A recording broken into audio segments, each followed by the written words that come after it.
this computer. Okay, fantastic. So yeah, welcome to this training. Really excited to be able to support you tonight in terms of your CV writing, but also in terms of the general job market, what that means for you, especially post-COVID, you know, a recession kind of looming and all the other things that we had going on, furlough, etc. So I really want to make sure that I'm supporting people through that journey in the best way I can, making the contribution I can, which this is part of it. I'm just going to mute everyone just so we don't get any background noise. And just bear with me if I need to allow other people into the room, because some people are still arriving possibly. So all about crafting your CV, and I use those words quite carefully. We really do need to craft our CV these days. The kind of expectations of candidates has just like dramatically increased. Oh, why is somebody contacting me? I can make sure that's on. Make sure that's on silent. How about that? Okay. Just close it, I think. Sorry about that. Okay. I don't know whether it's closed. Probably isn't. I'll just okay, admit. So welcome, Gina. Great to have you here. We've only just got started, so perfect timing. So, oops. Can't see anyone else in the waiting room, so I think we're fine. So for showing up, I don't know if I think I said this, but if I didn't, telling you now, for showing up for yourself tonight, and it is 7 p.m. just after, so I know that you are committed to doing whatever you need to do around your CV and job search. I wanted to give you some free training in terms of specifically turning your responsibilities and roles into achievement bullets, because this is one of the biggest things I find that clients struggle a bit with, because the expectation used to be put your roles and responsibilities. It demonstrates the context that you're working in, it demonstrates the level of responsibility they're giving you, and all that is still true, but the expectation now is very much to have tangible achievements. So that's like figures, numbers, that kind of stuff. So I want to do a special training on that on Tuesday, the 28th at 2 o'clock. I'll do it live, but I will record it like I'm recording this, so I can share it with anybody who wasn't able to attend, or for anybody who just wants to, look it up again afterwards. So just to confirm, if you're in the right place, if you have been on furlough, or if you're at risk of redundancy as a result of COVID, or any other reason, if you have been made redundant and you want to prepare for the job market ASAP because you're already in that place of being able to look for work, you are promotion ready, and you are, know you can do that next level role or next 2 level roles, but you are struggling to position yourself in a way that is attracting the right roles for you. Or perhaps you want to make a career pivot and you want to position yourself effectively for that change, whether that's a change in industry, because maybe you have to, because if you work in the airline industry, for example, you might, everything might have fallen off a cliff, or even just because you want to change your role and change kind of slightly where you're headed direction-wise. Or something else entirely. I'd love to know if it is something else entirely, because that really helped me understand who is interested in what I'm offering here tonight. And also let me know in the chat. It's always good to get a bit of chat going. Who you are, as it were, which number are you, what do you resonate with? So welcome, Michael, great to have you here. I'm just going to pop everybody on mute. So yeah, let me know in the chat where you're at, which resonates most with you.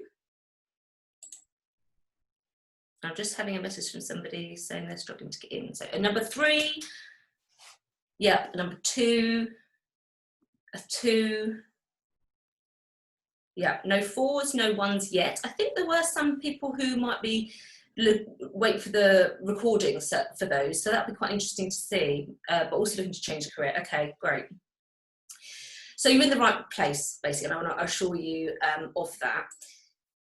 Oops, go back again, sorry.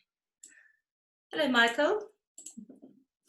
So one of the things I wanted to highlight is some of the huge differences that we are experiencing in terms of the job market is the automation side of things. The fact that almost like 90+% of jobs or advertised jobs, will use an application tracking system behind the scenes. So if you're applying for a job online, 9 times out of 10, you are going to be automatically kind of inputted into their kind of system, and a robot essentially will scan the CVs before a human being even looks at them.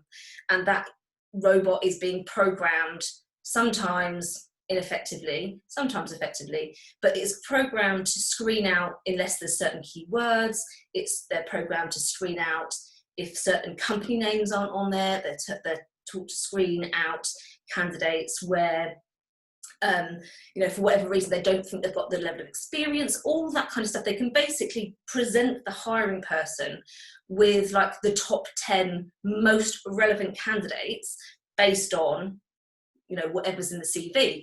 And unfortunately what that results in is so many people applying for job, and literally hearing nothing back. It's like it's gone into some black hole, and it makes us feel like, is there something wrong with me? Like, why am I hearing nothing back from my job applications? What's wrong with me? Where is have I lost experience? Is it because I've been in my company too long?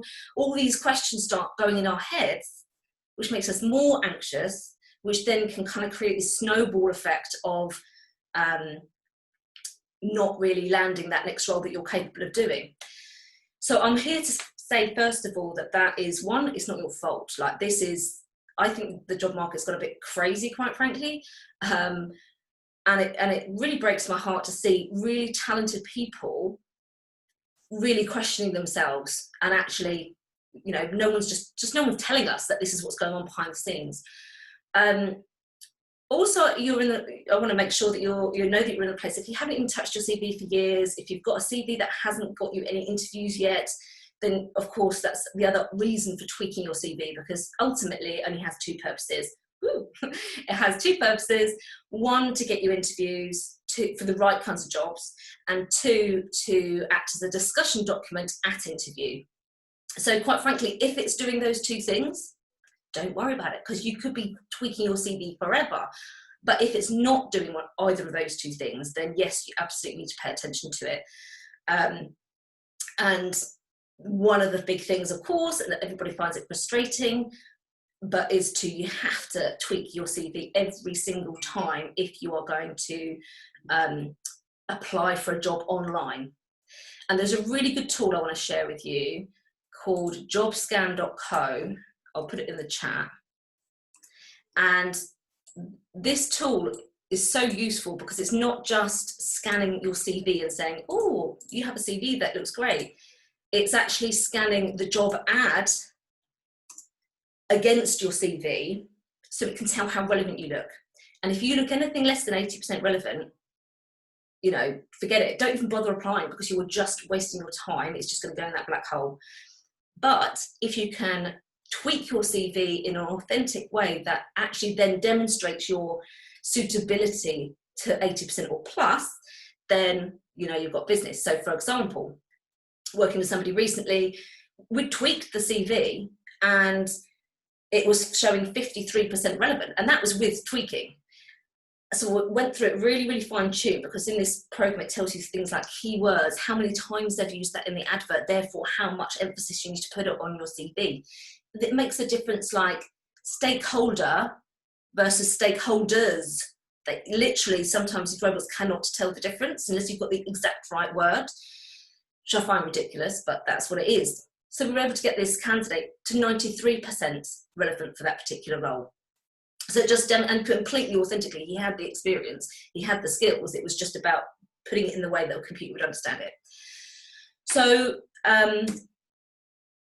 that's part of that. I'm probably kind of going over lots of teaching I'm going to do later, so excuse me. This is the second one of these I've run, and I'm so excited about it, and it is kind of new, fresh content. So forgive me if I kind of go off piste. That's just how I roll. So the other thing I want to share, of course, and that's kind of leading on from what I've just been talking about, is it's not just knowledge you need about technical writing of CVs. You need to understand the context you're operating in, what's going on in the job market, such as things like application tracking systems, as was mentioned when we were chatting before we started. Interviews are almost entirely being held over video conference, Zoom meetings, whatever the tool is, Skype. So we need to be really knowing how to make the positive impact through a camera. So there's a whole load of things that are impacting how today's job market is different and the expectations of candidates. And when we understand that, it makes it a whole lot easier for us to navigate it and feed that insight into our CV, most importantly. So I just want to touch on a couple of things that have changed. Some of them you'll be absolutely aware of, others you may or may not be. But we've just talked about the CV and the fact that it goes through a computer and that, the application tracking system's done that. And the fact that there's robots basically, between you and the hiring person, between you and the decision maker. And unless you can get past the robot, if you're doing online applications, you basically ain't going to get seen by anybody. In terms of identifying opportunities to apply for and also how recruiters use LinkedIn, it has got so much more sophisticated. So I do work with a lot of people who've been at their organisation for like 10, 20, 30 years sometimes. And therefore, as a result, they haven't really needed to invest the time in LinkedIn. And back when they first knew about it, it was basically an online CV. Whereas now it really is, the 98% of recruiters will go there first to source candidates. They use a different version of LinkedIn to what we use as candidates. As recruiters, they use something called LinkedIn Recruiter, which means they have a completely different interface. They can search for candidates on a whole range of keywords, activities that you undertake on LinkedIn, all sorts of different stuff. And again, they can narrow it down. They can get like a role they might be searching for candidates, let's say a project manager role. It may start off giving them 3,000 results, and then they can narrow till they get the list of 30, and everyone else is screened out. So the sophisticated use of LinkedIn is huge. The expectation of candidates at interview, again, we were talking about this at the chat earlier, it's being able to give really specific examples of what you have delivered for previous employers and making that relevant to how you might do that for them, or how you would bring those skills and strengths to bear for them based on real results you've delivered. So the expectation there is a lot higher than perhaps it might have been where it was just a little coffee and a chat type approach to interviews. So I really just want to highlight, the purpose of networking, absolutely huge, much more important, I would say now more than ever in terms of your job search, as well as finding the right recruiters to work with, and actually making direct approaches as well to companies you would like to work for. So I just want to give you a couple of stories as well. So Thomas and I worked together last year. He was a teacher and he actually wanted to pivot. He framed it as, I want to totally change my career direction. I want to go from teaching, literally in front of the class, teaching English as a foreign language, I believe he did, and to then going to kind of behind the scenes, student coordination, program management, that kind of thing. And he was having that experience, which was endless applications. And by the way, to do a good quality application takes between 2 and 4 hours. So you don't want to be making them unless you absolutely know it's going to get somewhere. So he was making all these applications, hearing absolutely nothing back, thinking it was him, thinking he just was never going to get to make that shift. And some of the things that were making him go into that black hole were his positioning. So he was positioning himself as like a career changer. And whilst we might know that, as it were, in ourselves, I know I want to change. But actually, when we're communicating about that change to others, we want to position it more as, that's my natural next step. Because of this, and this experience, well, naturally my next step is to move in this direction. And it starts to weave it all together and not make it such a big shift for them to hire you. So the other thing was the CV optimization and tailoring. He hadn't been tailoring it for each application. And his approach to applications themselves were not conducive to success. So one of the things I had to do was send me examples of the application forms he'd filled in for jobs he hadn't heard anything back from. So I was able to unpick and go, okay, so I can see where, you know, there's missing matching, if you know what I mean. And then we were able to apply those lessons to the new ones that he was applying for. And he did. Now he has secured that role in a kind of different world, different realm, as it were. He's still in education, but he's student coordinator, which is a step he wanted to make. And so that's fantastic. That is exactly what we want. And just so you know, it is possible to get through those kinds of challenges. And I also want to know you're not alone. You are not alone. Something like 17% of people say they lack confidence in writing their CV. And you know what? I think that would be hell of a lot higher if people knew and understood about the application tracking system thing. 25% don't feel that they've got enough support with the job search and want more support. And 25% don't feel confident with interviews. So, you know, wherever you are at, one, you're not alone. And two, yes, there are government support programs often for like frontline kind of roles, but when it comes to professional kind of level occupations, there seems to be dwindling support that's really relevant to you. And I will come and talk about recruiters and outplacement in a minute, but there seems a desperate shortage of kind of highly targeted, relevant job search support for this population.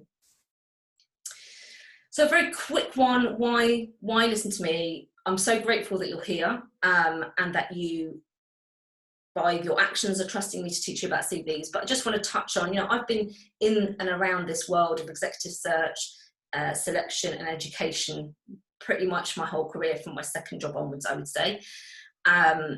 I worked for an executive search and selection firm where I started writing CVs, then leading the teams that wrote the CVs. When I concluded my last employed role and started my own thing, one of the things I did was freelance for a CV writing firm. I kind of updated my knowledge because obviously that's been from back in the day previously. I've hired a load of people myself. Obviously, I've looked at what CVs resonate, screen people, run interviews, assessment centres, all that kind of jazz. And my favourite people to work with. So I started off 2015 and I kind of did lots of different things. And 2016 was when I focused on career coaching, job search, and talent mentoring for those people who are new in post. And it's because they were just my favourite people to work with, like energised, really, really good at what they do, just don't know how to navigate this shit show that is called the recruitment world these days. And so that's where I gravitated towards it. And I'm very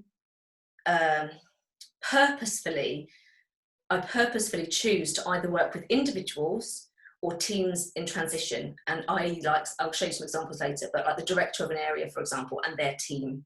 The reason I do that is because I want to serve you, the candidate.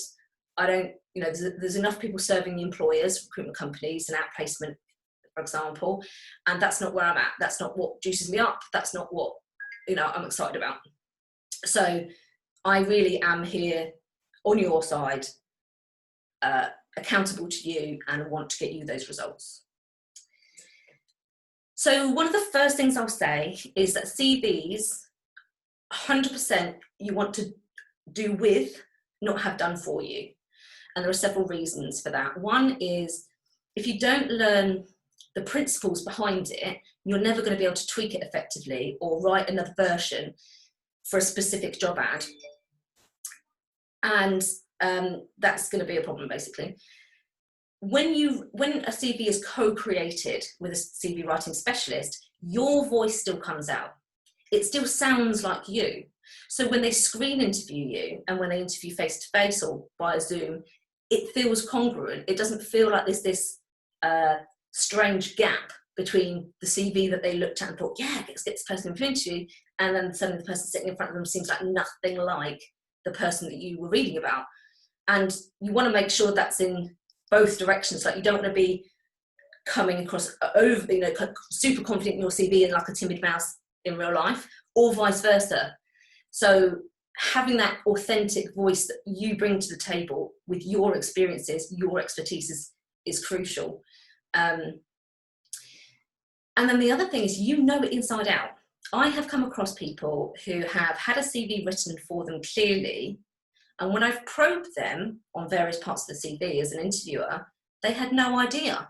And I think it's because they didn't write it, and they were relying, you know, oh, it's been written now, great, let's get that out. But they didn't really engage in the process, and that's not good. Again, incongruous. It just feels like there's immediately your unconscious is going, something's wrong here, something's not quite right.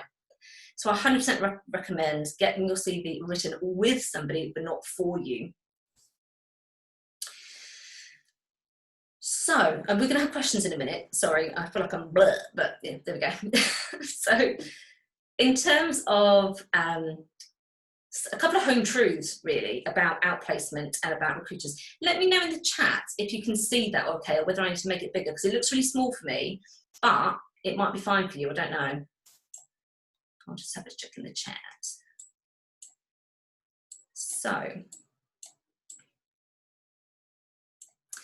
the truth about outplacement, I've kind of touched on this a little bit. So if you don't know what outplacement is, sometimes, not always, sometimes a company who is doing a restructure or has to make a big transformation for whatever reason, and as a result of that have to make people redundant, they will sometimes provide something called outplacement support.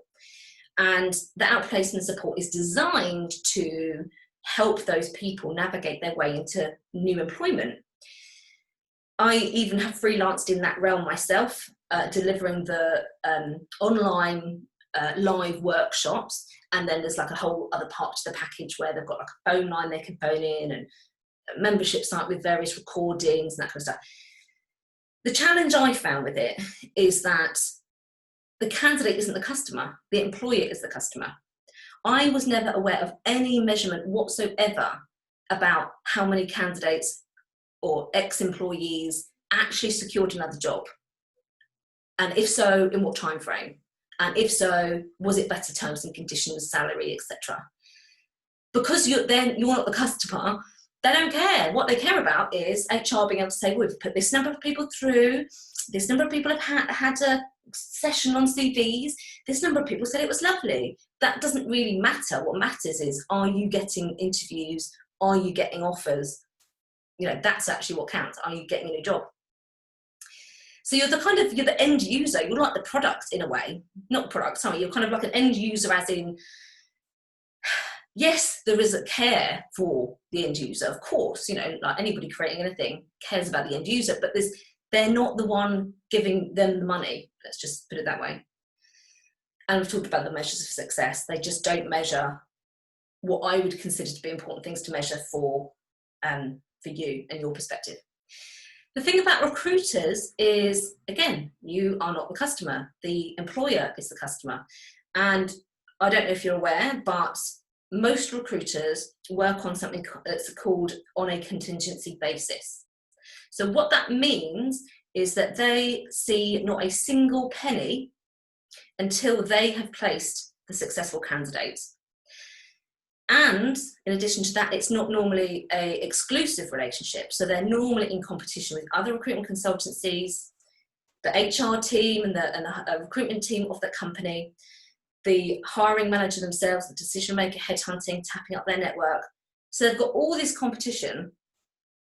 You know, it's win-lose kind of, what's the word? You know, no win, no fee kind of thing going on, which unfortunately for the less foresightful recruiters can lead to those behaviours of shoving your CV in without even talking to you, or giving you no feedback after an interview, or all those kinds of, the better recruiters know better, but sometimes unfortunately this kind of contingency thing drives those kinds of behaviours, which basically leaves us really frustrated, and it's completely inappropriate.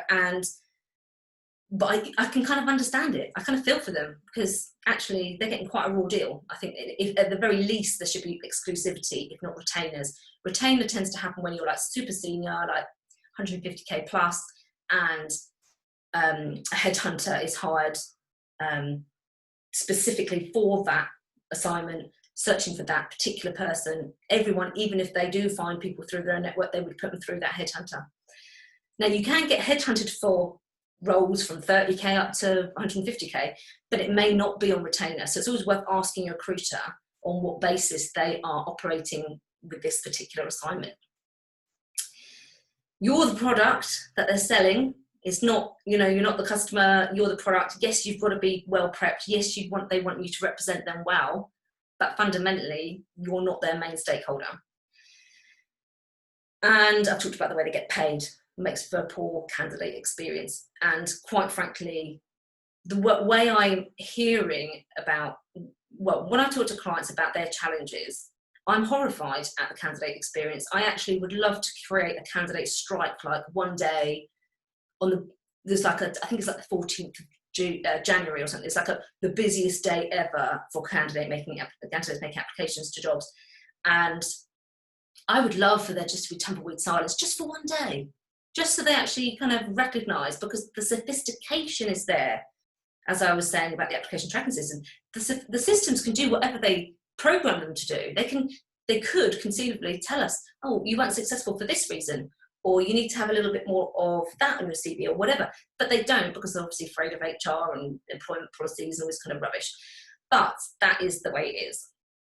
So it's a bit of it's a shit show. I'm just going to be frank and honest. It's an absolute nightmare for candidates. And we're not even being told what's going on and how to navigate it, which is why my job exists. And I think it's ridiculous that my job exists, quite frankly. I love it. I love coaching, I love teaching, I love training. But the fact that it is even required shocks me. So I just wanted to introduce you to Wilson. Sorry, crazy. I always call him Winston. So Winston was a finance bid manager, and he was made redundant after 30 years of working for the same company, although 2P'd across various times, but he'd been essentially at the same organisation for 30 years. And actually, he'd been on my CV training webinar with the outplacement firm, and then had his 3 months or whatever it was support from the outplacement firm, which did nothing for him, quite frankly, because he came to me, I think he'd been 6 months out of work, and he came back to me privately and said, can we work together on how, what's going wrong? I'm getting interviews, which is great, CV's working, but I'm not getting any offers. Is it because he was concerned about ageism? He was thinking, oh, is it because I'm this retirement age? All these horrible anxieties come in, which were completely unnecessary, because he just didn't know how to navigate the interview side of things. So now he has just been, he got his promotion he started in January, got it offered in December, and senior commercial analyst, and that was within 6 weeks of us working together. So fantastic. He's so talented. He does what he does so well. He just didn't know that he needed to prep a certain way for interviews. He didn't know how to kind of plan and practice delivering his answers, all that kind of stuff. He just didn't know he needed to do that. And he didn't understand what other standards other candidates were working to. But he did. When he did, he got there. So when it comes to recruiters and outplacement, I've told you my views on all that. But I also want to let you know where I stand on it. So my measures of success, for me, this is what I measure, is did you secure a new job? Yes or no? In what time frame did you do that? And what enhancements to your package or to your circumstances or to your work-life balance, whatever it is that matters to you most, is there an improvement in that area? So, and you'll see this as I go along with the other case studies, but I just want to assure you that is my measure of success, and that excites me. Like when I see, my client come to me and say, I've just secured this new job, it's amazing, and it was the networking side of things that really helped, then I'm like, like angels start singing. So before I wang on any further, I think I'm probably overrunning, but do we have any questions? Put them in the chat if you have a question, then I can unmute you. I'll just scroll down. No questions so far. I will crack on then, but do feel free at any point to put a question in the chat, and I can always answer it as we go along. So what we're going to look at now are the 4 common mistakes candidates make with writing their CV. the 5 types of CVs that you need to choose from, today's job market, a little bit more detail about that, what's going on, the exact timeline I use with clients when I'm helping them craft a CV in 7 days, and any next steps if you want some more support.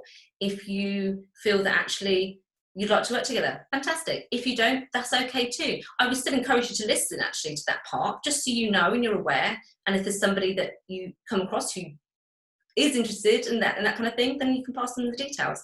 So, and then we'll have Q&A at the end. So anything you want to send me, I don't know, bullet point example, or any questions you might have about anything I have to offer, then just there's some time available at the end for that.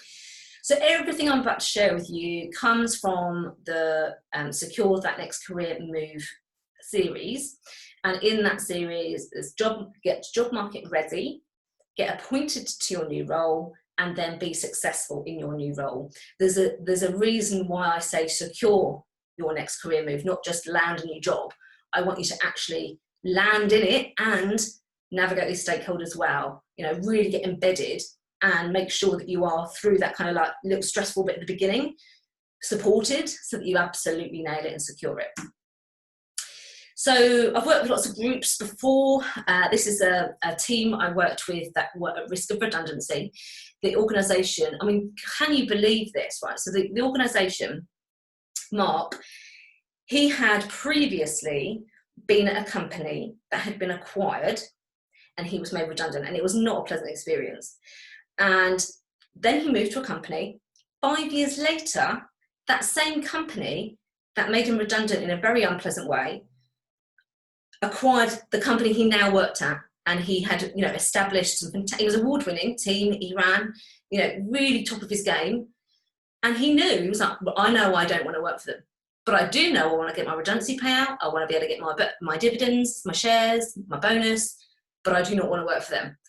And by the way, I want to look after my team as well. I want to make sure that they can either get a job in the new organisation if that's what they choose, or they can get a job outside of the organisation if that's what they choose, but I want to make sure they're supported. So we work together on both get job market ready and get appointed, and they all landed, apart from Neha, she's on maternity leave. We're in conversation actually because we're going to start working together. She's due back in January, but all the others secured promotions, pay rises, so well deserved. And this was all within 6 weeks of the consultations closing.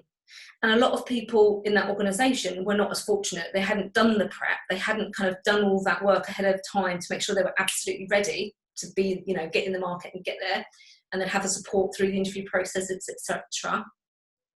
And so, for example, Mark has got a promotion. It's like he went from like a UK role to a Canada and Europe role based in Switzerland, and he was like, that was his dream. He always wanted to live out there because he loves skiing. Lolita was promoted twice in-house. She went from a senior manager to a head of department to a associate director role. Jennifer was headhunted for a director role at a company that was really family friendly, which was super important to her. She's got a little tot. Suraj was promoted from manager to senior manager. And that was it. It was really interesting working with him around the negotiation side, because again, he wanted to be able to negotiate, because he went quite early in the journey actually. He was the first one to get to secure a new role, and he wanted to again be able to negotiate getting his bonus. He didn't get redundancy, but getting his bonus and getting his shares. So we had to help him negotiate or plan how he was going to negotiate the start date, because naturally they wanted him to start ASAP. But he needed to push it back. And that was quite a tricky conversation, because you're like, I'm so excited, definitely want to start. And by the way, can I start in 3 months' time or 4 months, whatever it was, can't remember, but it was longer than they wanted.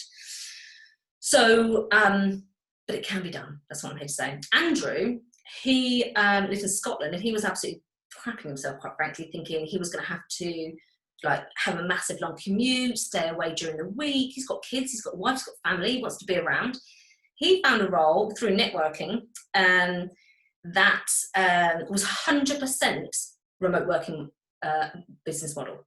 How awesome is that? So he's now got that promotion, by the way. He went to a senior manager to a director role, and can be based in Scotland and actually have more family time. Awesome. So another group, for example, so I worked with this team, again, at risk of redundancy, but most likely going to be available. There would be jobs available, but it'd be internally. They'd have to go through an internal process, so helping prep them. And they all secured roles, 2 of them with good promotions, one from marketing director to national director, another from a marketing manager to a senior worldwide marketing manager. Just checking in my messages because I thought I heard something tweak at me. Okay,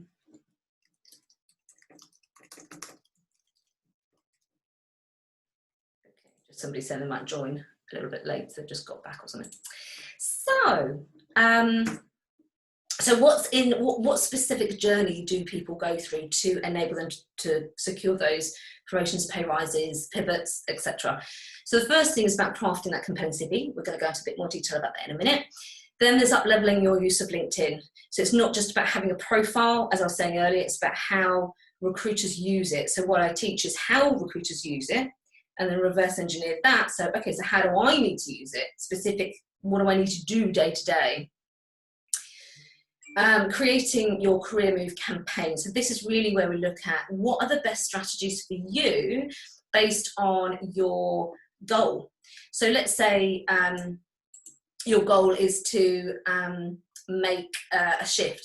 Probably, not necessarily, but probably your best go-to strategies are going to be networking and direct approaches, as opposed to recruiters and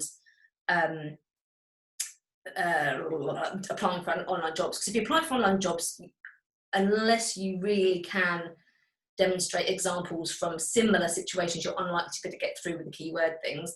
And recruiters, generally speaking, want people who have been in the same industry or who have done a similar role, maybe 1 step up, maybe 2, but generally, you know, people who've done that job already somewhere else because of the situation, as we talked about earlier. Welcome, Moaz, great to have you here. I'll just crack on and then feel free to ask any questions in the chat. Yeah, sorry about the late joining, Ali. Has just had a few things to do and totally lost track of time. No worries, no worries. I should have set a reminder, but anyway, next time. Good to know. Yeah. Great. So, yeah, so these are the kind of 3 stages of getting yourself job market ready. And then once you're implementing your campaign, you're then going to start getting interviews or having conversations, informal conversations, which are often actually like a screening interview. Like the more junior roles, you're likely to have like more of a process. You'll have like a screening interview and maybe a video interview, and then more senior roles, you're much more likely to be having a coffee, even if it's by Skype, you know, a conversation which is quite informal, but actually you realise later, oh, they're screening me. Oh, okay. And if you didn't know that and you weren't prepared in the right way, then you can kind of miss out on those opportunities. And then, of course, the formal interviews and assessments. And of course, as we know, so many of them are on Skype or video or Zoom or whatever. So knowing how to make a connection with people across, you know, the camera is going to be vital, as well as some of the techie things that can be helpful. And then you're going to be getting offers. Yay! So it's going to be about, okay, how do you know what, you know, the true value of your current package? How do you know exactly what it is they're offering you and finding out all the information about that, and then being able to compare, even if it's a prior role that doesn't exist anymore, doesn't matter, it still counts. And then thinking about, okay, so what actually matters most to me? Is it money? Is it salary? Is it bonus? Is it car? Is it getting training? Is it family friendly? You know, whatever it is for you. Is it being able to start later on so you can get your bonus from your current company? You know, it's whatever it is that's important to you, what matters most, we can, the strategies to navigate and negotiate those. And just another example, I won't dwell on it too long, but just to say, you know, some people are, oh, well, how will it work for me because I'm in this situation? So the people I've shared with you so far have been employees, as it were. I've also worked with contractors. This is Adrian as an example. He kind of exhausted his immediate network and needed to go beyond that to get new contracts. So we worked together, and within 10 weeks it landed new contract plus 2 others lined up. So that was great. So the third stage, and this is the bit I feel so passionately about this, because I've been in a situation where I got incredibly ill, not having the support I needed while starting a new job and having a load of stuff going on in my personal life, literally nearly killed me. So I deliberately put this on. It's not just about landing that fantastic promotion, getting the pay rise. There's then going to be a significant amount of pressure for you to deliver. And if you're trying to spread yourself too thin, or if you don't have the support, you get overwhelmed, you know, it can cause a lot of trouble. So I make sure that I work with clients to help them get on board, to help them navigate these new stakeholders, identify them, influence them, thinking about delivering results without getting overwhelmed and freaked out, and establishing yourself within that organization and in your industry or the wider community as the leader that you are. So there's just an example. This is Jenny. So she just secured her first senior management job. So this is actually the same Jenny from the other case study, but this was her 5 years before. So she'd already secured that job without my help, but she came to me for the Be Successful in Your New Role program. And we worked together on all those things I just talked about. And within 6 weeks, she was getting commended by top leadership for navigating some really tricky risks. Within 6 months, she'd been invited to speak at their global conference, was featured in their global magazine. Within 12 months, she had got her biggest pay rise possible, bonus, shares, great performance appraisal for the impact she was having. And these are the kinds of employers that clients are moving to. So a little bit more on the job market. So there's an organisation called the Recruitment and Employment Confederation. If you don't already know it, I'll put the name in the chat. And they have a, a regular kind of update on the job market and what's happening in it and where there's growth and where there's not. And I just wanted to share it with you because it's just a really good way. So, for example, there is already a lot of picking up in the market. Where is it? I'm just trying to bring up my version. Where is it? They've got like this page called, is it Our Research? Maybe it is. They have lots of good things, expert analysis from the recruiters, all that jazz. That's it. Job Outlook COVID from the end of June. Here we go. So what they were saying is that there is movement in different parts of the country. So up north, you're getting quite a lot of new roles becoming available. In terms of which kind of sectors, obviously, supermarkets, for example, actually, there's a lot of growth. Anything that's online related, anything, I think it was graphic designers and some of the kind of creative but online kind of roles were the ones that were growing fastest. The ones that were growing slowest and that have not recovered, things like dentists, well, of course, you can understand why.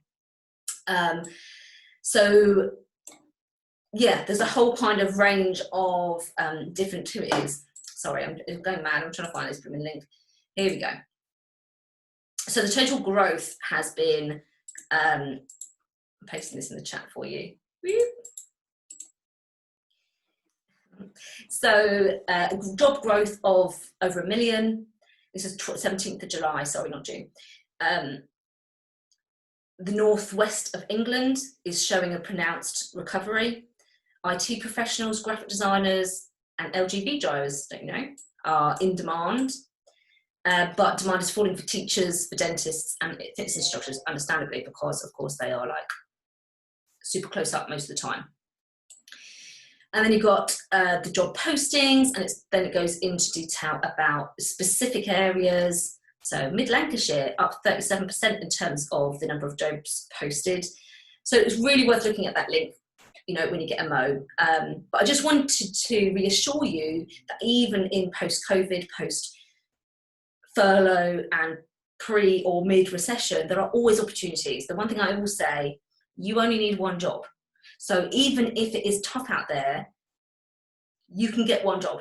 So, and with support, definitely. So Any questions about that so far before I crack on to the next section?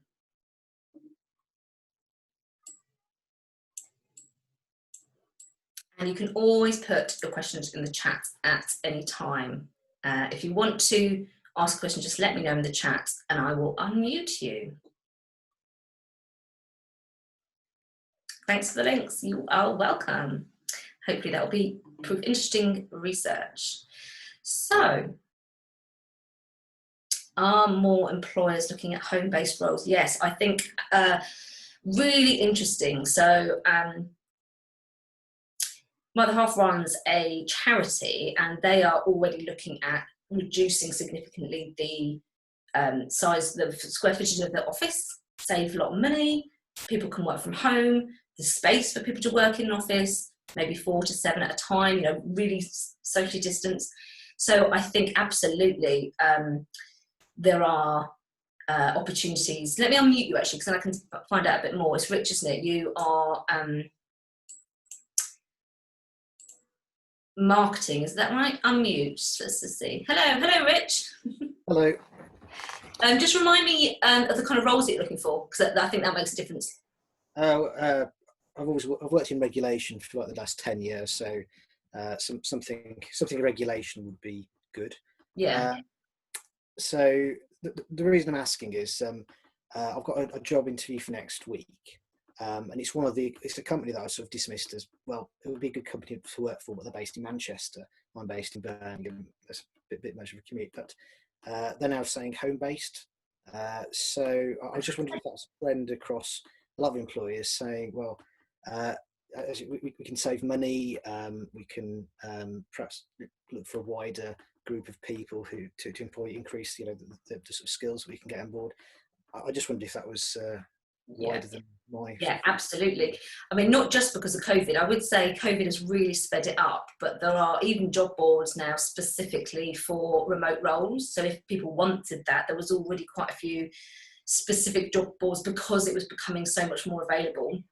And then since COVID, companies that were resistant and they were a bit like presenteeism, just, I want to see your face, you've got to be there, sat at your desk 8 hours a day, or you're not doing your job properly, all that kind of bullshit, quite frankly, that is just going, because they're like, oh, actually, one, like you said, I can save money, work gets done. Oh, who knew? People are actually adults and they can work from their bedroom or wherever it is, their studies, and get stuff done. So yeah, absolutely, there's a huge now opening up of, like you say, national roles where you would have previously had to relocate.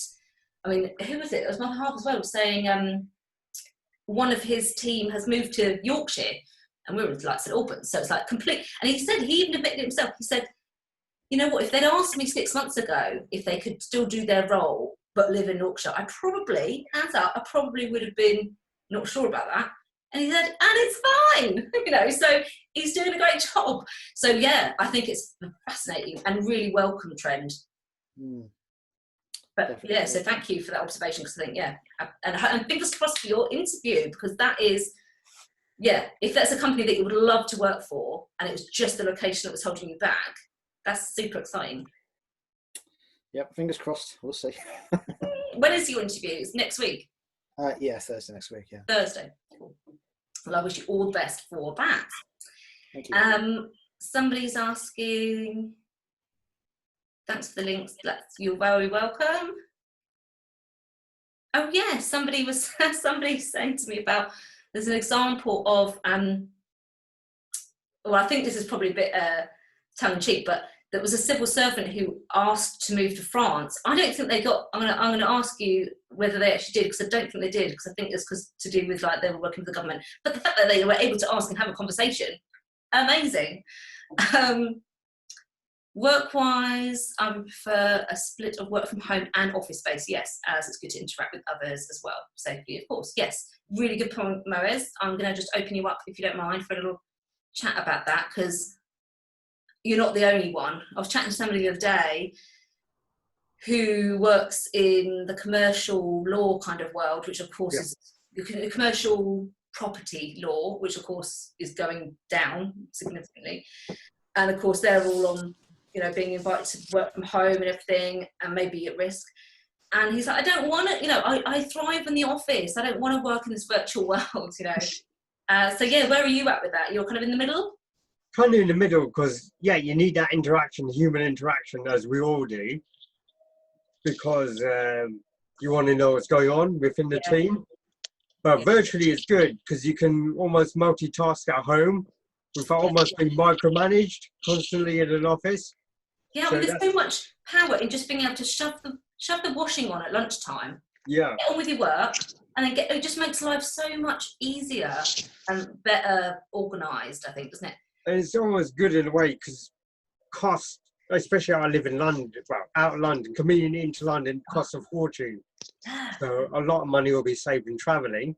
Yeah. I mean, it cost back in the day, now this is like 20 years ago, I used to commute in from Watford, and it was like £3,000 a year to commute. You're like, oh my God. It's ridiculous. And yeah, and if you're not earning huge amounts, that takes a lot out of your budget. The one thing also that you said, I think is really important, which is about the teams and about it can be tricky. Like if everything's going well, or if you're engaging your team or your stakeholders online, it can be easy, lovely. But if there's tricky conversations to be had and you don't know their context, you don't know what's been going on in that day. Stakeholders who are not who are tech resistant, especially the older, more senior members, they want somebody there explaining something to them rather than having to go by email or Skype. So it's kind of a tricky one, but at the moment, I'm going to divert a little bit. I went to London just for a little visit last Friday. It's a ghost town. Really? Yeah. I've never seen it so quiet. Mm. So it's like the effect of the virus is really that. And I can understand why many people don't want to work in an office at the moment. Yeah. Oh, absolutely. Because people are terrified, especially if they've got elderly parents. I mean, I do. One of the reasons I choose to work like 90% before the COVID, 90% online, 10% out there, face to face, whatever. Now, because I look after my mum as well. Like, so my other half, stepson, 2 dogs, and my mum, we all live together. And it's so wonderful. And I want to be available. I don't want to just same with my parents. I live in the same house with my 2 parents. My dad's high risk, diabetes, heart condition. So we've locked him up in the house. So at the moment, I don't mind working remote until something a little bit safer. In my background is data analysis. That can easily be done remotely. Oh my goodness, yes. There's loads of data analysis jobs that are remote, actually. So I'm going to show you a couple of places to go, actually, maybe at the end. Yeah, because it's Excel. You can just send the spreadsheet back to the whoever. Yeah, absolutely. Oh, it's very flexible. There's a lot of And I know it sounds kind of cheating. You're going to be a bit sneaky. Use Google as well to help you do something. Yeah. And you don't feel that you're messing up, because sometimes managers feel you're messing around if you have to go to Google for answers. Yeah. So you've got that flexibility to use Google as a work tool as well. Yeah. Without being the micromanage. I use everything Google. Google Sheets, Docs. Yeah. Apart from this presentation, which I'm using Canva, Google Classrooms, that's where I host my trainings for private clients, Fantastic. Well, thank you so much. That was a really important, I think, point about the stakeholders and how we engage with them online and the kind of remote jobs. Yeah.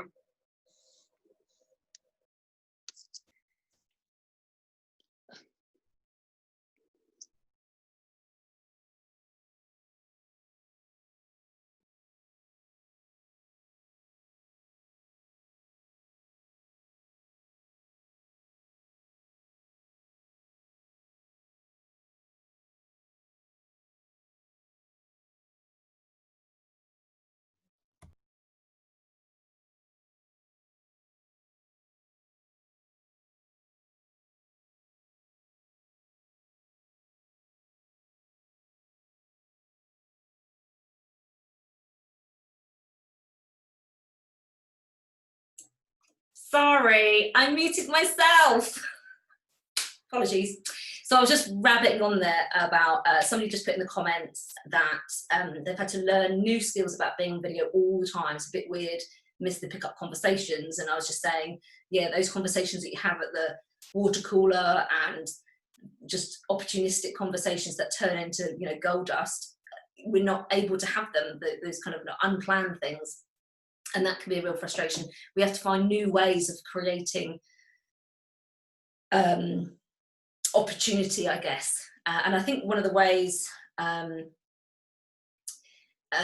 do it in my course, I know that we've had lots of conversations, is around having social Zooms as well as team meeting Zooms, and, you know, or team meetings using Microsoft, whatever the tool is. But yeah, so that it's creating an opportunity for good conversations to occur. So, can I say something to that? Yeah, please. Yeah. I think, you know, you talked a lot earlier about networking and how important that is in this, in terms of shaping your roles. And I think one of the reasons, some of the ways that people used to network, you know, informally, you know, are not so available anymore. So that's why I made the comment that it's like having to learn new skills about networking with people you don't know over, you know, video is just a whole different thing than trying to, you know, and how do you do that? You know, it feels more like cold calling or something rather than, you know, you might, as you say, you know, 5 minutes prior to the meeting, you might say hello and and that kind of is all taken up with, oh, I can't get my volume to work. Oh, what's happening? You know, all that stuff. You know,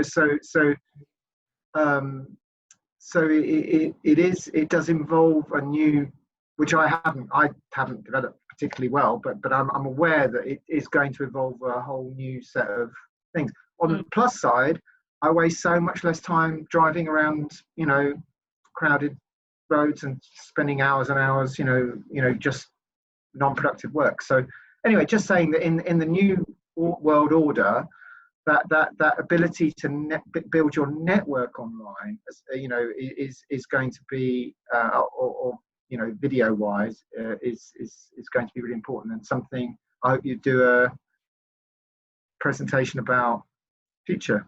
Oh, I love good ideas like that. Thank you. Yes, I may very well do that. In fact, yeah, it's a really good point around the networking, both for job searching purposes, but also I'm working with a client at the moment on the Be Successful in Your No Role part of the program, and she secured double up promotion, fantastic, but she's now working for a much larger organisation because this is the company that acquired them, or the old company, and she's got to identify her stakeholders, learn about them, build relationships, influence them, all whilst doing everything online. And that was one of her biggest concerns. I mean, one of the big things we worked on together is around building relationships using online techniques, you know, identifying stakeholders when you can't actually just walk around people's desks and ask, all that kind of stuff. So I think it is a real, and when it comes to the job search, absolutely, you know, LinkedIn is so important. I cannot stress how vital a tool it is for definitely mid to senior management, and I would say for director and up to CEO level, you probably want to be looking at Twitter as well, because that's where a lot of those dudes hang out. So yeah, it's just so a new skill that not everyone has. We may have it socially, but we don't always necessarily know how to then translate that into a professional context, especially if you haven't had to for a long time. So thank you so much for that input. So in terms of some of the mistakes that we make, so these are the 4 things I see candidates do all the time that sets them back, makes them go into the black hole. The first one is around your emotional state when you're writing your CV. So if you are feeling anxious, if you're feeling, a lot of the time, the redundancy process, whilst it's a human resources kind of process, we are human beings having a human experience. And often, not always, it can be done better, but often it is a process that leaves us feeling invalidated, like what we did just was shit, it didn't matter. It can leave us feeling tumultuous, emotional turmoil, as we were talking about earlier, because of the entanglement of our personal lives with work. Naturally, those celebrations, those commiserations of our life, we have shared with these people, with this organisation, and untangling from that can be incredibly emotionally disruptive. And when you're in that space, you are not going to write your best CV. You're just not.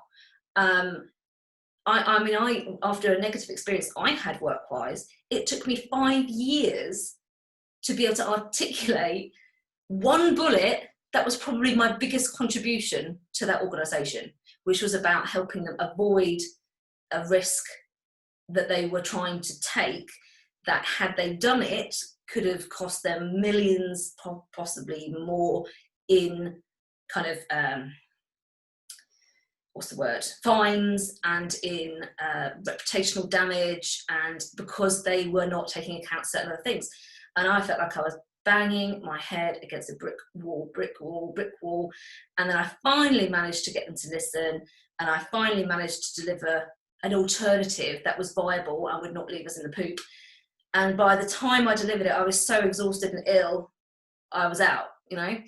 So with that experience, whether it's redundancy, whether it's just difficult employers, whatever, if you're in that state, you just can't access it. You're literally in the zone of fight and flight, of cortisol flowing through your brain and all your body.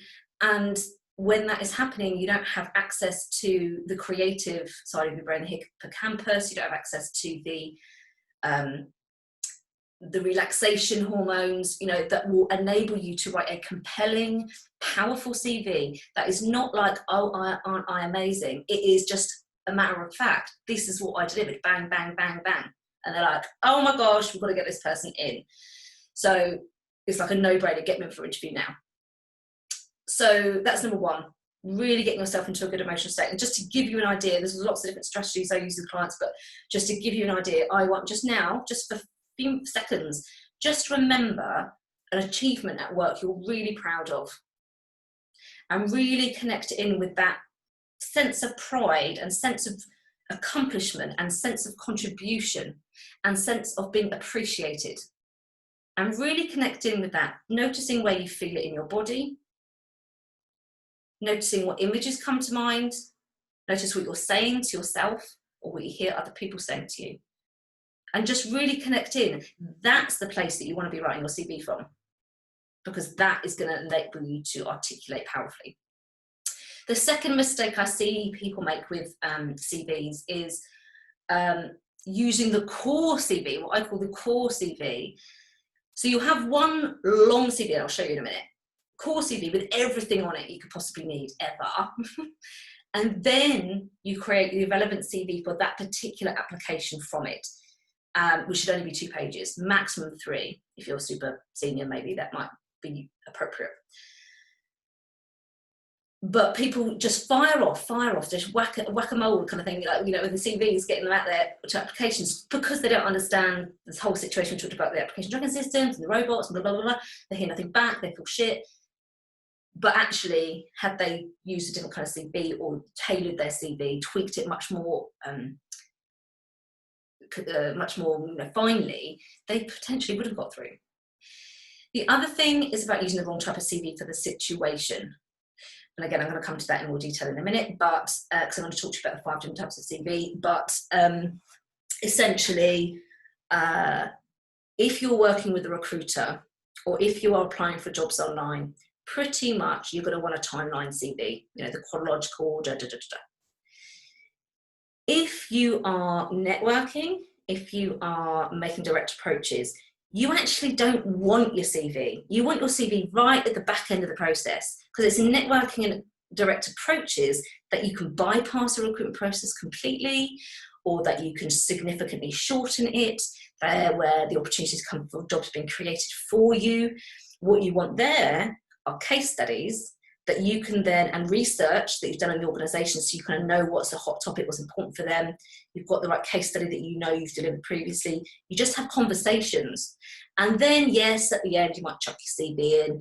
Or if you are going for a kind of creative role, a comms kind of role, employee engagement kind of role, you probably want a portfolio CV, because that demonstrates your ability to communicate in an engaging way.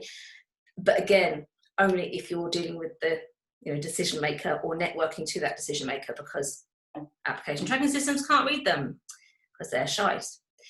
Sorry. So it is. So you've been using the core CV. Totally get it. I totally do, because how would you know otherwise?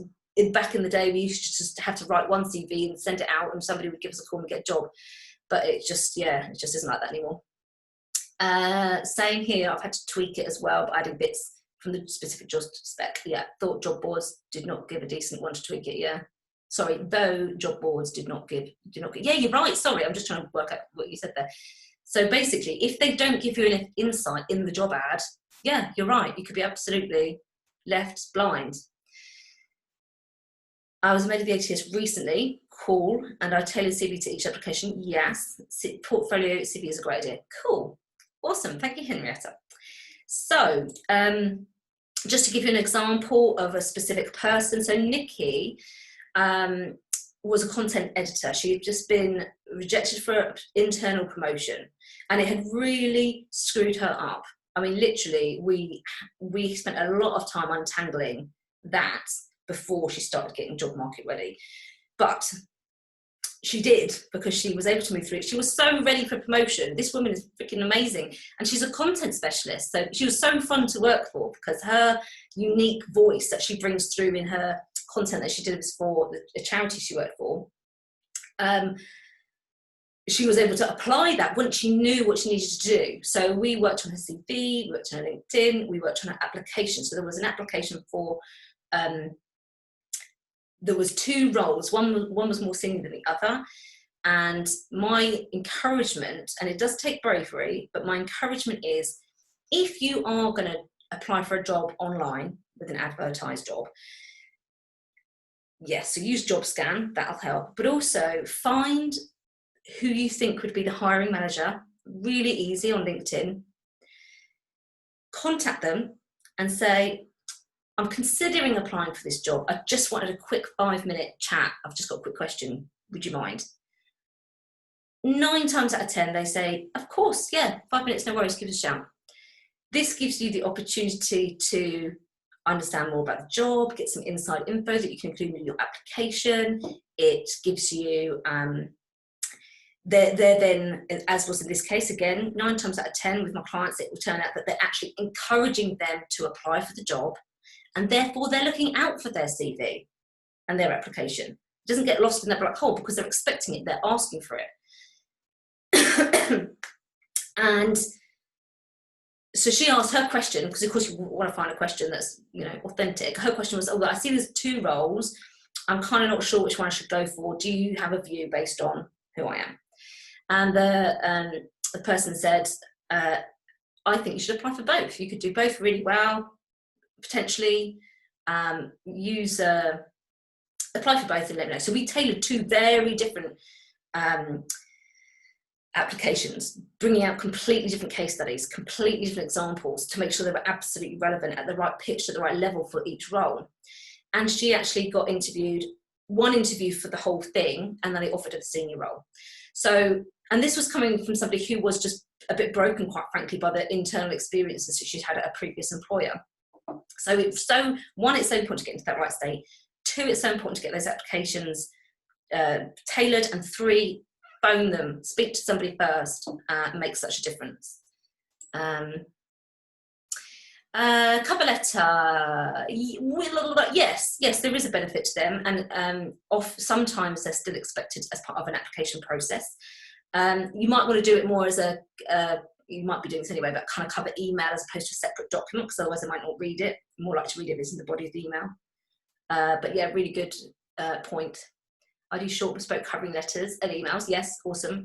I haven't written a letter in yonks. Love it. I know, who has? Are there any templates of a CV and a cover letter you could share? Yes, that's coming, yes. In fact, any of the questions that you want me to make sure I give you an answer to, because there was a couple earlier on, just remind me at the end, and I'll share with you the core CV template that I use. How can I move forward? Here we go. So these are the 5 types of CV that you can choose from. So you've got your core CV, which I'll come to in a minute. You've got a timeline CV, which is your typical CV in chronological order. You've got your skills CV, which is very similar to the timeline CV, but rather than it in order of your company, employers, you're doing it in order of your skills and the skills that are most relevant for that role based on the job ad. Then you've got your case study CV, which is fantastic for if you've done loads of projects, if you're a contractor, if you want to make a pivot and you want to demonstrate, you want right up front what you can deliver for them. Doesn't matter what your freaking job title was. It just doesn't matter. What matters is if you've delivered a similar project, even if it was on a voluntary basis. I'll talk a bit more about that in a bit. And then you've got your portfolio CV. That's the kind of glamorous one. So just giving you examples, and I will send you the link to this one. So this is a core CV. So basically you'll see this is mine, but because I don't like sharing other people's, obviously, but you can see. So basically you've got, I'm just gonna make this a bit bigger. So you've got a profile summary, a little bit of a blurb, your unique, what's unique about what you bring to the table, what key strengths do you use, what are your key skills, what companies have you worked for, what's your title, what did you deliver there? And this might be really long. This could be like, I mean, to be honest, I should really expand on the last 3, let's say earlier career over here. But it, you know, and it would be like 6 pages or something. It's 4 pages at the moment. So I'm just looking at some questions in the chat. Mr. Point, are you ready to plan the good idea of working from, yeah, oh yes, websites, yeah, I will, yeah, put them in the chat at the end. I get noticed my CV is sent for a role, yeah, then when I ask it feedback to see if I got the interview or not, they come back saying it went to an internal candidate. Yes, sometimes I think, why bother? Yeah, that is really annoying, and I think it'd be interesting maybe at the end when we're doing a bit more chat to find out what was the circumstance. Was it a recruiter that you were talking to about the role? Was it them directly? Because I think that can sometimes make a difference as to how much we know about what's going on. So this is the core CV. So I'm going to send you, where's my thing? I'll send you a link to it in the chat. And then I'll put in core CV.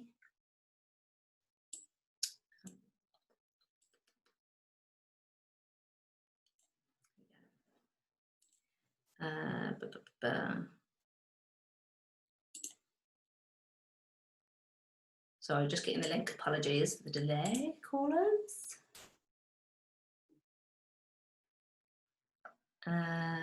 So you can view it with this link. You can't edit it or anything, but you could copy and paste it though. So what you can do is Google Doc. So what you could do is, where's my chat? Sorry, I've lost it. Oh, yeah. Give that to everybody. So what you can do with this particular template is it's a Google Doc, so you could copy the Google Doc. You'd have to copy it because otherwise you can't edit it, but create your own version and then you can edit into your own core CV. So yeah, feel free to do that. Yeah, had the same problems, yeah, of internal candidates. Yeah, we'll come to that. That's a really good, good question. So then you have your timelines. What's going on? So then you've got your timeline CV. So this is basically an edited down version of your core CV. You're probably going to only have like 4. What are the 4 strengths you draw on most frequently to deliver what you deliver in the unique way that only you can. What are the strengths that you draw on, as well as that unique positioning? Again, edited down version of the skills. What skills do you draw on that allow you to deliver what you deliver? And then you've got your chronological order of employers or companies that you've worked for, if you're a contractor or you've not been employed by them necessarily. And contractors have to be a bit careful about that because there is legal implications of saying employment history. You might have to say career history or something like that. And then your achievements. And this is where people mostly get it wrong. So I've got that free training as a bonus for showing up live. Fantastic people. So again, it's about making them really super specific. So we want to have, how long did it take? How many people were involved? Was there money saved? Was there money made? What percentage of efficiency went up? All those kinds of tangibles. I'll go into it in more detail at the training though, because we're running out of time. I had the same problems while my CV, my career started in 2005, my CV starts in 2000. Yeah, and that's fine. Oh my gosh, yes, to say, yes, you can put an earlier career section. Maybe that's one way of doing it.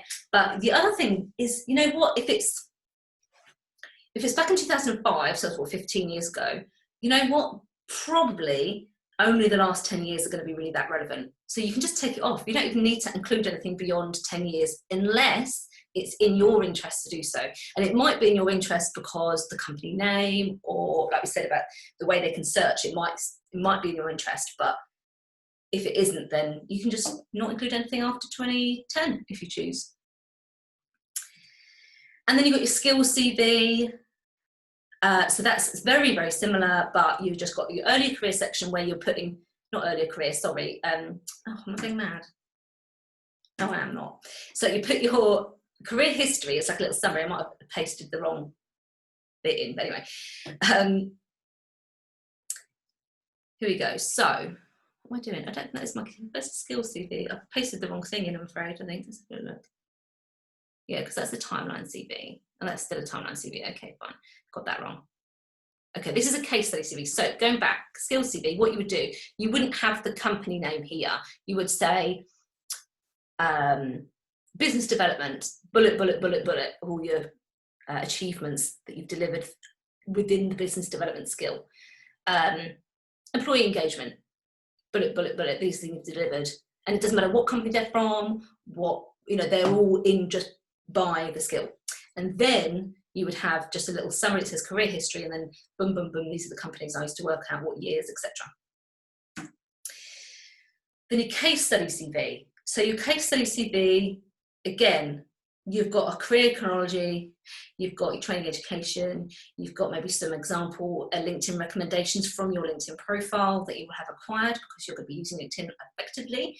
But then in the first page, you want to have at least the first, if not 2 or 3 case studies right on that first page. And you want to have a great title. You want to have a very concise case study. And then the usual profile summary and your strengths. So the one good thing also about key skills to say is it makes your CV very keyword rich, but without keyword stuffing. So it's a really good way of getting those keywords in if you're applying for advertised jobs. But a case study CV generally would not be used for applying for jobs online. Maybe with recruiters, especially if you're contracting or a project-based role. Otherwise, you'd use your chronological. And this is an example of a case study CV. Julie very kindly gave me permission to share this. So you can just see, there's actually about 12 slides for hers. And again, it's her core portfolio. And for her, she's like this glamorous kind of girly woman. I don't know if that's sexist or not, but so we've made the design reflect her. So of course, you might have a completely different design. The kinds of things that go into it though, like your case studies, you're bringing it to life. You're demonstrating you can communicate in an engaging way, So very cool. I love doing those with clients.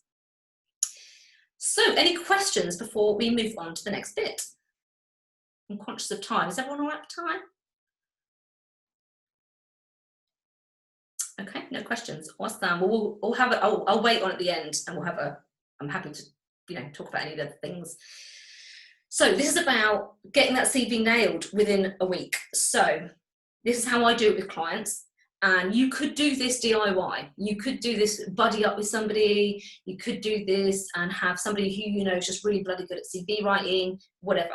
But this is how I do it with clients. So day one, we do the CV writing workshop. So you really understand, goes into much more depth about all the things we just talked about, to how to craft your CV. In addition, we also look at your emotional state. How are you feeling? What are all the strategies you might need to allow yourself to reconnect with your strengths, to really understand exactly the clarity of what you want next, to really understand your career history and how you can position that so it's like a no-brainer. Of course, this is the next natural step for you. And then crafting your CV from that point of strength, from that point of clarity. So then there's the technical side. Yeah, write CV. These are the things you need to do for the different types of CV. Then clients continue working on it and crafting their CV on their own. Then I host calls for Q&A. So that is a case of, you know, questions are going to arise as you're writing stuff. You're going to go, oh, is that really tangible enough? Or you're going to go, oh, can't remember what you said about writing a profile summary. How am I supposed to do that? That all gets answered on the FAQ, which is midweek, so that you have had the chance to kind of start implementing. Day 4, you submit it for feedback to me, and it gets individual feedback. Obviously, I'm not going to do that in a public domain. I would look at it very, you know, specifically and either quite flexible with how we go about doing it. We can either do it live together on a call, or I do video messages as well, where I go through your CV, give you feedback so you can fine-tune it. So you then go away, fine-tune it, get it really kind of nailed. And then you get your final CV, you email it, you share it, and you celebrate and go, awesome, I'm now like nearly ready to go to market. And certainly your CV is ready to go to market. Awesome. So I would encourage you to, basically get your core CV started. And I'm just going to crack through the next section, and then I can pause and I'll stop the recording so you can ask any personal questions you might have about you and your next role. So I do want to make a special offer. I do want to encourage you to take action to implement and get support to implement to help you secure the next career move, which involves getting market ready, getting appointed, and being successful in that new role. And I've got a really super exciting special offer. I've never done it before. I'm thinking I'm a bit crazy, but I'm up for it because, well, I'll come to why. So this specific program, I've sold it to various groups. 15,000 for a 12-month program that was just to get market ready and get appointed. A 7.5 or 7 and a bit for a 12-month program of Be Successful. 3,000 for a 3-month program of all three, 8,800 for a workshop. So all sorts of different ways that I deliver this and facilitate it for quite large sums of money. But obviously I know that, you know, individuals, especially post-furlough, post-COVID, we're not going to be in that position. So I do have a very sexy offer for you. These are my standard day rates. That's how I come to those figures. So based on what it is they want and how we understand what, you know, it's going to make sure that those people secure the next move, then, you know, that's how I work out on my day rates. So you've seen various case studies. There's loads of others as well. And if you want to be like these successful candidates, if you want to feel empowered and fully supported every step of the way to securing the next career move, then this is the offer I have for you. So I'm going to talk about what's included, the value of each bit, because I thought I did this little mental arithmetic earlier. I was like, okay, so if I was to offer it in my traditional thinking, how to an individual as opposed to, because typically those ones it's been the director of an area paying for it from company funds because they have access to budgets and whatnot. So that's typically where that. So if I was going to offer this to an individual, what kind of value would I be placing on it based on my day rates and such? And I'm still not going to charge that for it, but I just want you to understand kind of what's included and involved. So we've got, I gave the surprise away. So we've got the successful candidate's mindset. I would charge £300 to work with a candidate one-to-one or close environment with there's several kind of, probably about 3 hours worth of stuff we would do there.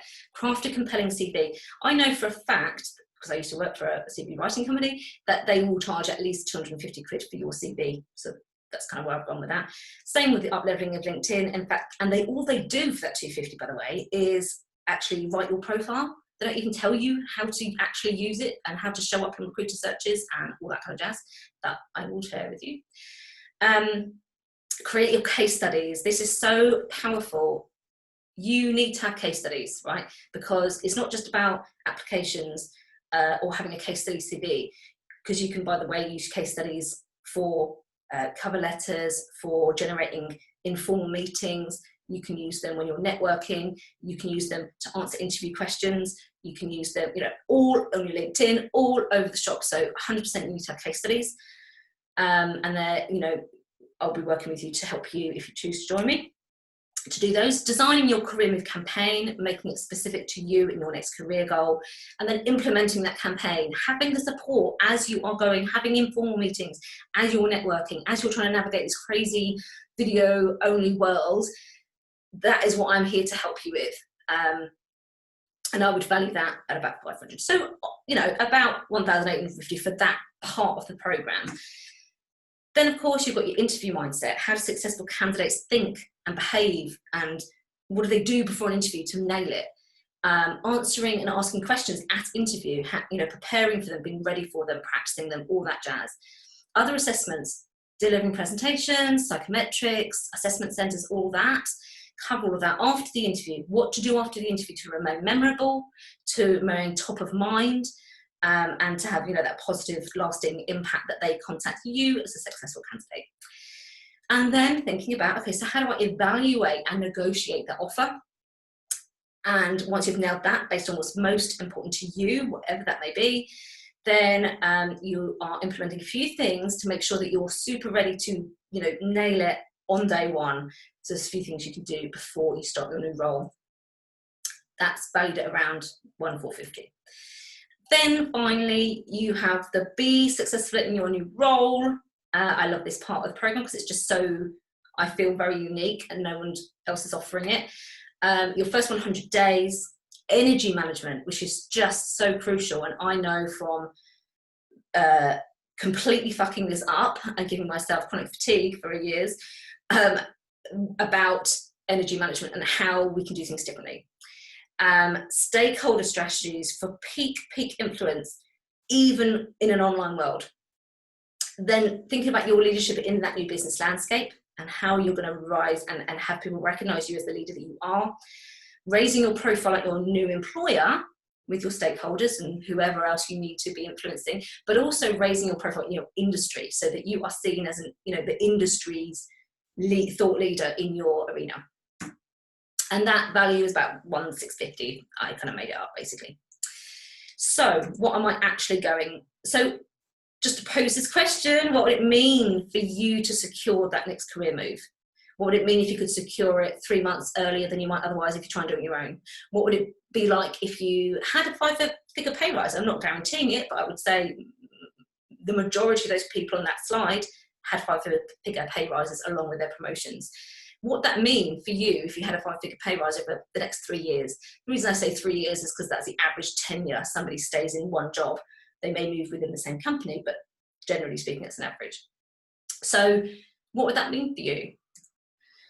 So as I said, I have a super offer. So this is my helping people get back to work special offer because of COVID, because of furlough finishing, because we're going to be headed into a recession, because quite frankly, I just like the number because it basically worked out as, what was the total? 4,950 for all the content I've just talked about, weekly teaching and Q&A calls, implementation sprints, so you can really actually nail it and get it done with support, LinkedIn group and templates and recordings. Now, so that's why I choose to put the 495, which is basically at £55 a month for 9 months. 9 months is the length of duration you would get that support for.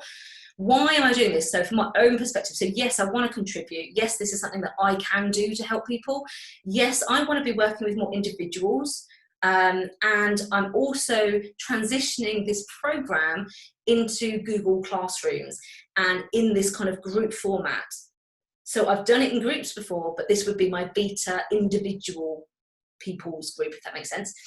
So you would be part of the co-creation process. I'm going to really want your feedback. I'm going to really want your input. So £495, I think that's a freaking bargain, quite frankly. But there's more. If you were to buy before the end of this call, and what we're now 8:35, so I say we'll go till 9 because I've got questions you want me to answer for you. If you were to buy it before the end of the call, then I would also give some one-to-one time and unlimited access, lifetime access to all the materials, because like videos, templates, all that kind of jazz.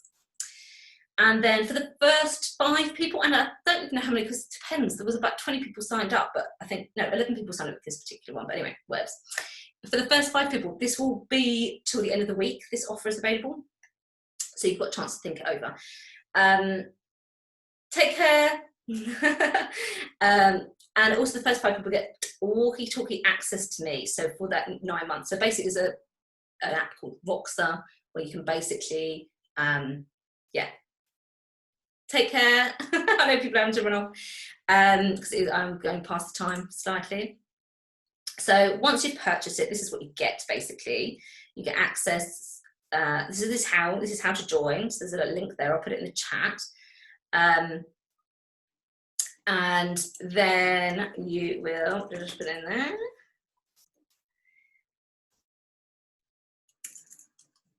I'll email it to people afterwards, actually.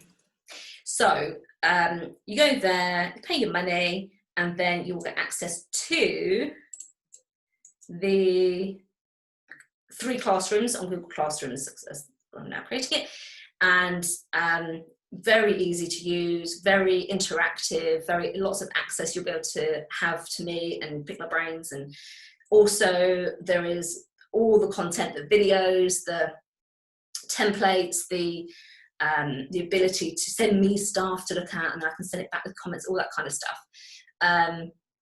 Take care. And there is a show up for yourself refund policy. So what I do is, it is only for people who are really committed and really want to give it your all. Your success really matters to me. As you know, I am basically live and die by my results of my clients. So I only want people who are totally committed to join. If you do show up, if you do implement, if you don't see results, which I would find very doubtful, but if you didn't, then you can of course request a refund within 30 days. So if not now, when? When are you going to take control of what you can take control of and secure that next role? So you can easily access there, and then we have Q&A time. So I'm just going to leave it going till 9, and then I'm just going to answer some of these questions that were posed earlier. So somebody was asking about links to remote jobs. Yes, let me. There we go.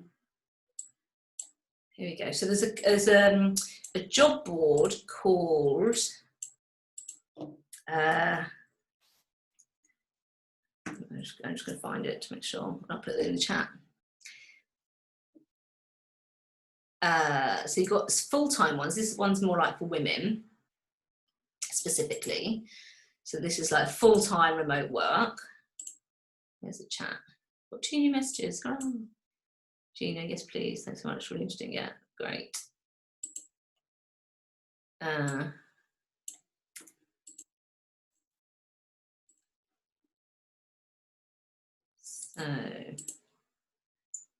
is that the right thing? Yeah, that is it. Yeah, so there's a full-time remote working jobs there, but there's also a really interesting one which is kind of more flexible jobs, part-time remote. That's it time-wise.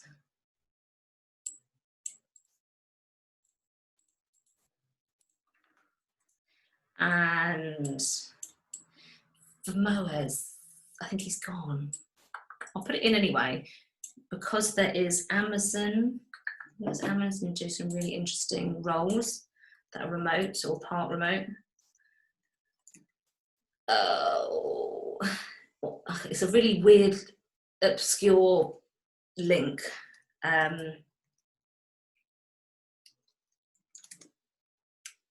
It's going to annoy me. It's all it's where is it? It's going to annoy me. Where is it? Because it's not like the warehouse was. It's more like the data science. Maybe that's the kind of thing. They've got loads. Here we go. Yeah, this is the kind of. I'm just going to put it in the chat, and it will just remind me to send it to later. Okay. Okay, so I'm going to unmute those who are still left, if there is anyone. Let's have a looky. Mad. Where's my little doobly? Here we go. I'm just going to unmute you, Gina. Any thoughts, final questions from your good self, Gina? Hello. Hi, how are you? Yeah, very good, very good. Any final thoughts or questions? Not at the moment. I think I got most of the things that I was expecting. As I mentioned before, I'm interested in change my career path. I'm coming from marketing and now going to HR. Yes. And obviously I feel a bit like worried because I had built a really good CV in marketing in 10 years. And then now moving to something that is not that unknown to me because I have done some HR, but no like in a full-time capacity. So for me, it's like how I can recycle some of the skills, some of the experience that I do have in marketing, to move it into HR. Yeah. So I don't want to lose what I have, No, of course, yeah, absolutely. And I don't want to look like I've just started working, because I've been working for a while now. So yeah, you know what? I mean, I think this is worth sharing with everybody. So when it comes to HR, there's more and more demand for the HR professionals to have a grasp of employee marketing. And of course, the principles of employee marketing are not dissimilar to the principles of consumer or channel or the other kind of marketing that is available. So I would say a portfolio CV, because you're talking about comms, as bringing your unique talent to HR. And I think there's definitely a demand for that, especially if you're thinking about companies that are heavy on recruitment at the moment. So market chains. Companies who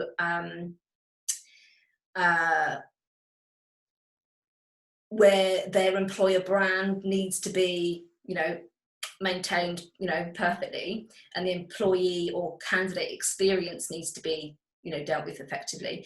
So that side of things, because that's kind of where the employer branding side of things comes in as well. So I would be thinking about those kinds of HR roles for you, as opposed to maybe a straight generalist or a straight HRBP, unless that's specifically what you want. But if you are open to the employer brand and that kind of side of things, I would be going for that. I'd be going with a portfolio CV.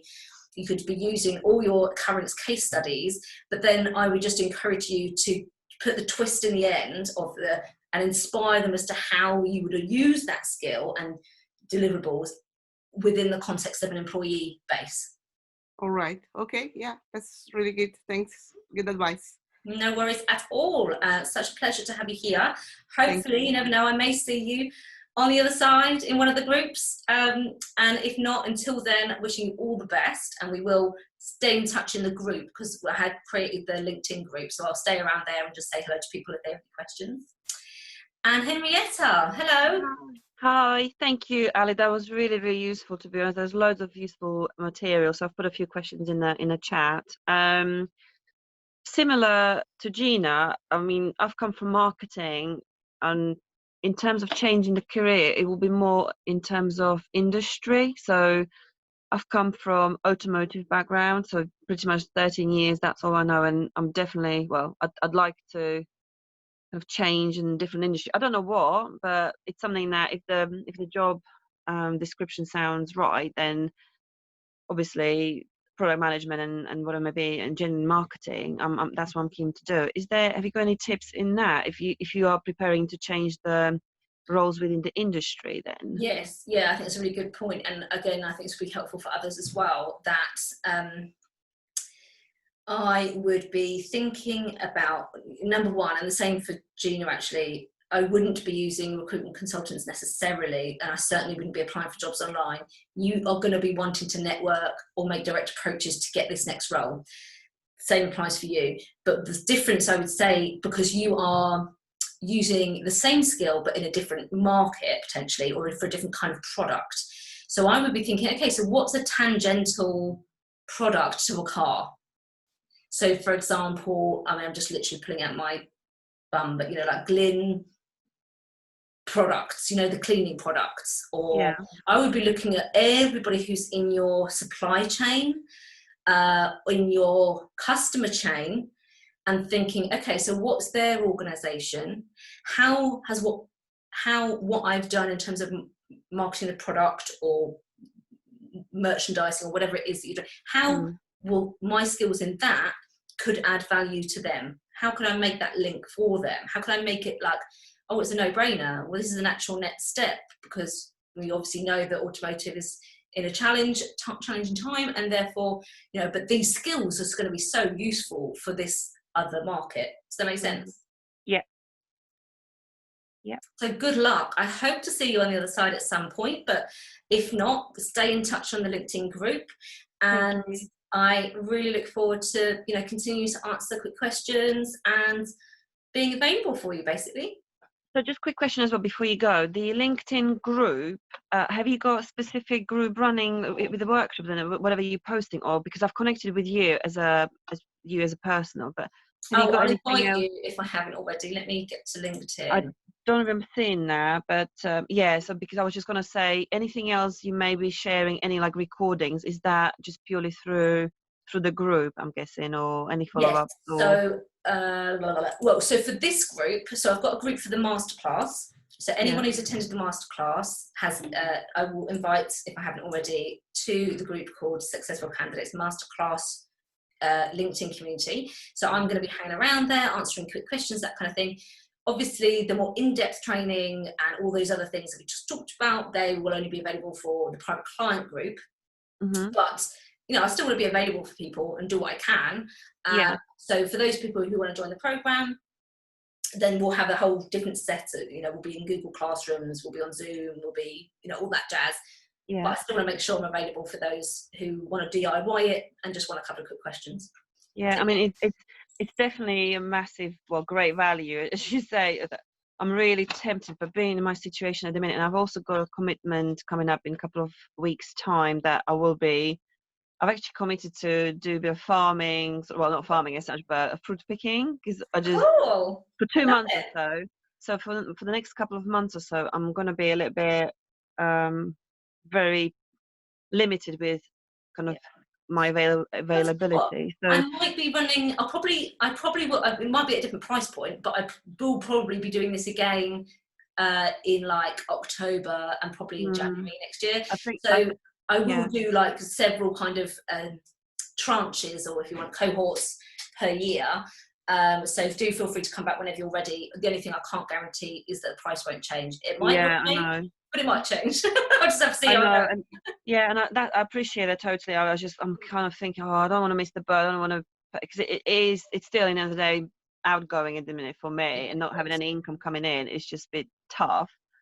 So I know what you mean, but I'm probably guessing about September, October time. It'll be probably my time when I really can focus and look properly. And because at the moment I'm on LinkedIn, I look and I kind of get involved a little bit, but every so often, every 3-4 days, whatever it may be. So it's just the other thing which might be quite interesting, and there's something I'm open-minded to, is finding the right kind of organisation that would consider paying for the candidates, but where it's still very much candidate centric. So for example, something like a membership organisation or something like that. So if you have any connections into those people and you want to make an introduction, that might be a way that you might be able to attend it funded, if that makes sense. So I'm looking at kind of all options, because I don't think it's really tough at the moment. A lot of people are in a really tough place and also an uncertain place. So if there is a way I can get it funded, or a cohort funded, then great. Feel free to kind of connect me in with anybody who you might know that might help facilitate that, as well as having a self-funded version. So yeah, I think it's a good point.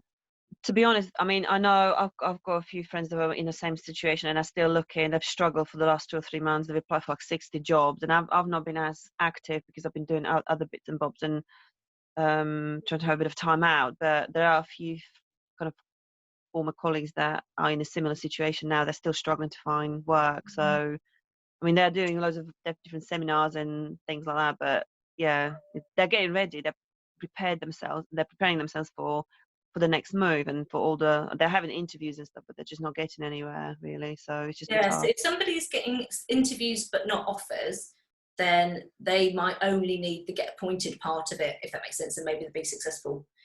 If they're not getting interviews, then they definitely want to readdress their getting ready materials and whatnot. So it's quite helpful to kind of just chunk it down. But yeah, of course, feel free to invite those people because I'm currently building a wait list for the next one. So I've had a few people who came back to me and said, I really want to come, but I just can't make any of those times.